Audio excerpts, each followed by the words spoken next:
Hey guys, today we are going to be making homemade pretzel bites.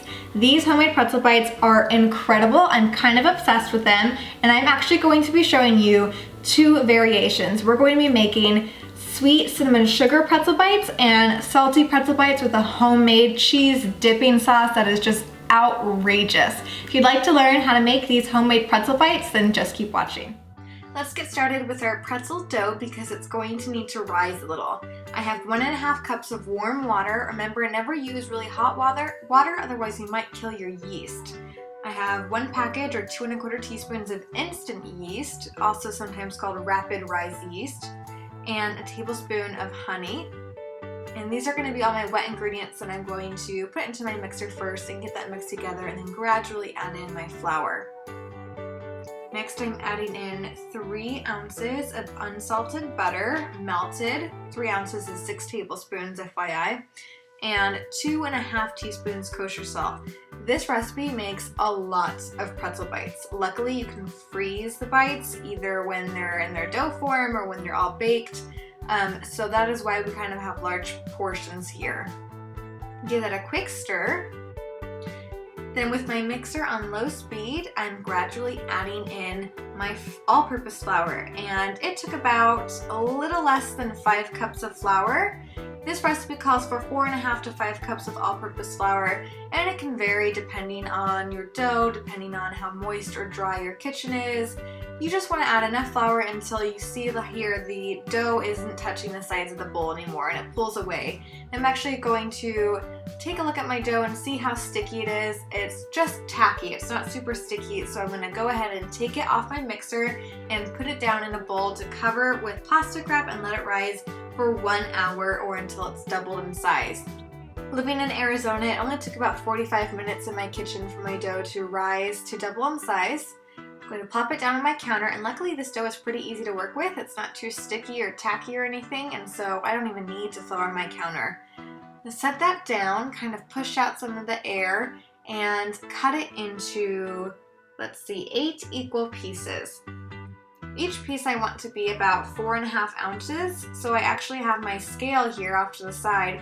I'm going to weigh out each piece just to make sure that they're not completely unequally sized, so all my bites are relatively the same size. It doesn't have to be perfect though. If you don't have a scale, don't worry about it.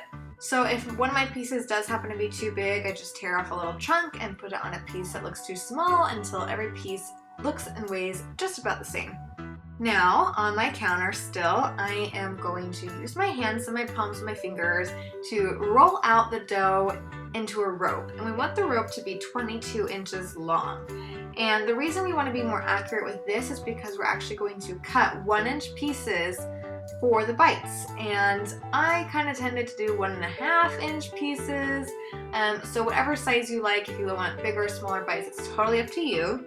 Let's plop our pretzel bites down onto a baking sheet so we can take them over to the stove top. And this is kind of the weird part about making pretzels, and it's the same concept that we use for making bagels. If you've ever seen someone make these before, if you've made them yourself, you know that they are briefly submerged in baking soda water before going into the oven, and this basically alkalizes the water so that the pretzels kind of cook on the exterior and they stay nice and small. They don't rise too much in the oven. They get that nice golden brown crust, chewy pretzel texture, and that quintessential pretzel flavor.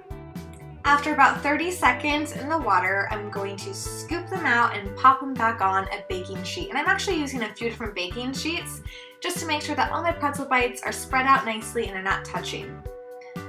I am spreading egg wash all over my pretzel bites and then sprinkling them with coarse sea salt. If you have pretzel salt, go ahead and use that. If not, you can just get away with using coarse sea salt. While that goes into a 425-degree oven for about 15 to 18 minutes, I'm going to go ahead and make my cheese sauce. I've got 2 tablespoons of melted butter, and I just added 2 tablespoons of all-purpose flour, and this is my roux. I'm going to cook this for about a minute until the raw flour taste is gone, and the roux is what gives the cheese sauce a nice thick texture and body. Gradually adding in milk, whisking constantly to make sure I don't create any lumps.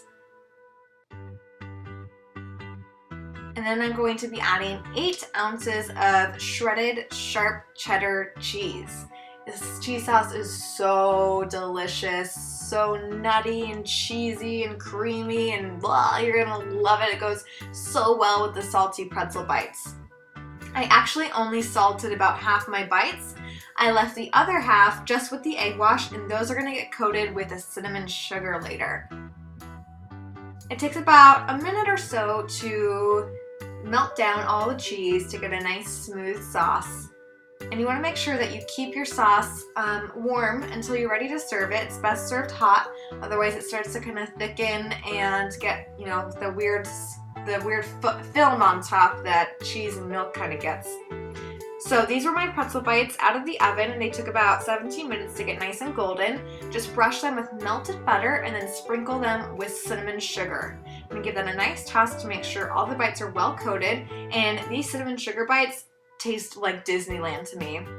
They are so addictive, so scrumptious. I like to serve both the sweet cinnamon sugar bites and the salty bites with the cheese sauce. Whenever I have friends over, everyone loves them. Alright guys, my pretzels are all finished. I've got both my sweet cinnamon sugar pretzels over here and my salty pretzels with the homemade cheese dipping sauce.